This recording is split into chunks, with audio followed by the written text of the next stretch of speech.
대개의 경우에 지금 사랑하시는 분하고 살고 계시죠? 하면 에이 뭘 사랑은 거기서 그냥 사는 게 다 그런 거죠. 이렇게 생각하는 경우가 훨씬 더 많습니다.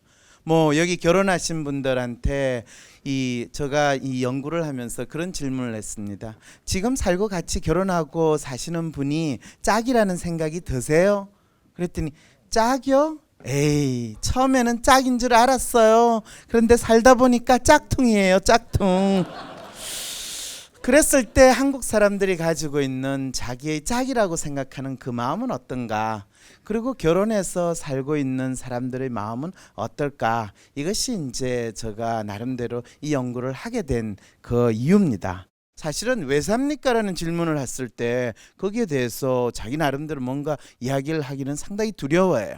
대한민국에 산다라는 게 어떤 걸까라고 하면 물론 이 나라에 사는 사람들이 모든 사람들이 행복해하고 모든 사람들이 만족해하지 않습니다. 얼마나 재미가 없었으면 또 이혼을 그렇게 많이 할까? 또 사람이 결혼해가지고 남녀가 같이 사는데 자식이 생기는 건 너무나 당연한데 왜 사람들이 자식을 안 낳으려고 할까? 그런데 더 놀라운 사실은 지금보다 사는 것이 진짜 힘들고 하는 20년, 30년, 40년 전에 사람들이 결혼해가 살면서 살기 힘들다고 애를 많이 낳았을까 안 낳았을까? 많이 낳고 평균 6명 되는 것 같던데. 그렇죠. 저한테는 상당히 이상했습니다. 요즘 젊으신 분들 결혼하려는 분한테요. 결혼 왜 하세요? 그러면 행복해지려고요. 이렇게 이야기를 합니다. 그런데 결혼은 행복해지려고 하는 게 아니에요. 왜? 결혼하고 나서 행복하셨습니까? 이렇게 질문하면 이분 긴장하세요. 예. 그런데 물론 행복한 순간도 있겠지만은 실제로 결혼하면 내가 이 결혼을 왜 했지라고 생각을 하면서 후회하고 힘든 경우도 상당히 많습니다. 그런데 왜 그러면 안 헤어지고 삽니까 하면 그래도 사랑하는 마음이 있기 때문에요. 또 사랑하니까요.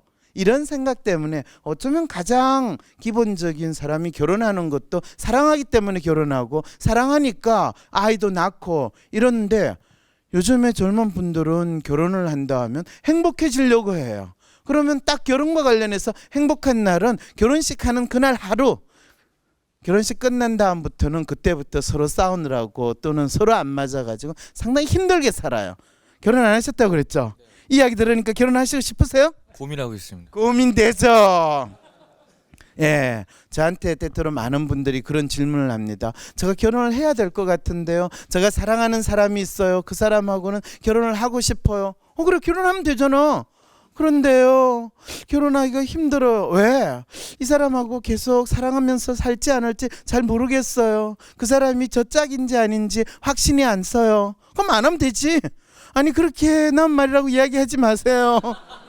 자, 그랬을 때 그럼 너 뭐가 문제니? 예, 글쎄요, 잘 모르겠어요. 그래서 고민을 하다가 결혼을 하신 분들한테 여쭤봤대요. 아, 결혼하니까 좋으세요? 그래. 결혼은 해도 후회고 안 해도 후회야. 그럼 하라는 말이에요? 하지 말라는 말이에요?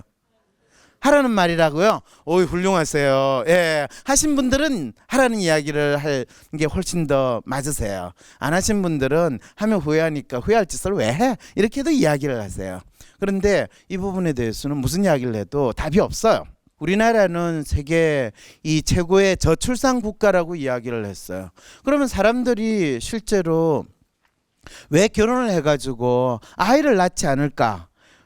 재밌는 거는 결혼을 해가지고 이 상대방이 배우자가 어떻습니까 하면 뭐 그렇죠, 뭐 사는 게 생활인데요, 이렇게 이야기를 하는데 대부분의 경우에 한국 사회에서 사람들이 결혼 생활에 대한 질문을 하면요 뭐라고 이야기하냐면 내 짝이 나로 인해서 행복했으면 좋겠어요, 이렇게 이야기를 해요.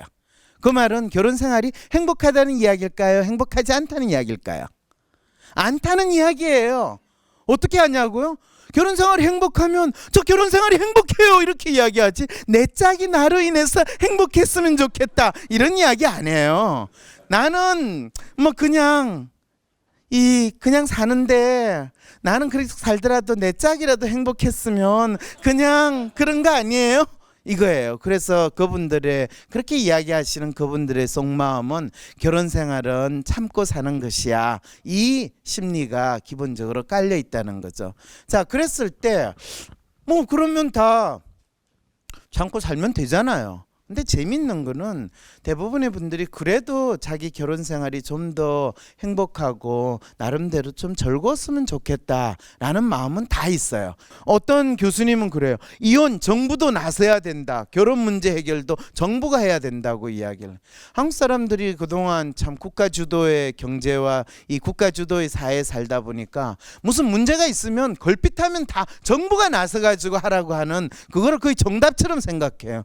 그래서 항상 이 정답을 이야기해야 된다고 믿는 교수님일수록 훨씬 더 정부가 나서서 뭘 해야 된대. 아니 서로 좋다고 살다가 이혼하는데 그게 정부가 어떻게 나서요.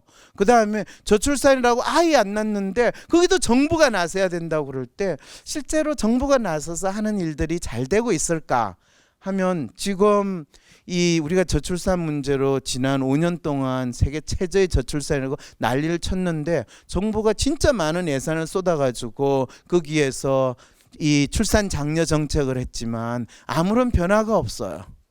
그런데 계속 정부가 나서면 어떨까? 저는 더 길이 없을 상황인데 그럴 때 어떻게 해야 되냐? 그럴 때는 이제 더 이상 정부에 우리는 기대하지 말고 어쩌면 우리 스스로 나의 결혼 생활이 어떻고 내가 짝을 찾는 심리가 어떤지에 대해서 제대로 알기만 하면 제대로 배우기만 하면 내 살아가는데 정부가 굳이 개입하지 않더라도 훨씬 더 행복하게 살 수 있지 않을까? 그런 길을 찾을 수 있다는 겁니다. 우리 사회에서 어느 순간부터 엄청나게 이혼율이 높아지기 시작을 한 이유는 사람들이 어느 순간부터 결혼이라는 것은 마치 백화점에 가가지고 쭉 널려있는 명품 상품 중에서 내 마음에 드는 상품을 하나 딱 사는 거, 그런 식으로 결혼이라는 걸 생각하는 순간부터 사람들은 상당히 이혼을 하는 그런 심리 상태로 가기 시작한다.